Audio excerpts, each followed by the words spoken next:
বউ হারালে বউ পাওয়া যায়, কিন্তু মা হারালে মা পাওয়া যায় না। এটি আমাদের সমাজের একটি প্রচলিত কথা। মনে হয় বউ যেন ডাস্টবিনের ময়লা, মন চাইলো তুলে আনলাম, আর মন চাইলো ছুঁড়ে ডাস্টবিনে ফেলে দিলাম। যারা এই ধরনের মনোভাব পোষণ করেন কিংবা এই ধরনের কথা বলেন, তাদের উদ্দেশ্যে কিছু কথা বলি।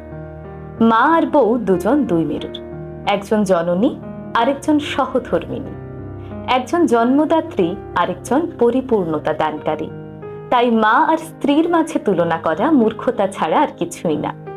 আপনার মা যেমন আপনাকে ছাড়া অসহায়, তেমনি আপনার সন্তানও কিন্তু তার মাকে ছাড়া অসহায়। খেতে বসলে আপনার মা বড় মাছের পিসটা নিজে না খেয়ে আপনার পাতে তুলে দেয়। লক্ষ্য করলে দেখবেন আপনার স্ত্রীও কিন্তু একই কাজ করেন। আপনার মৃত্যুতে আপনার মা যেমন হবে সন্তান হারা, তেমনি আপনার স্ত্রী হবে সঙ্গী হারা।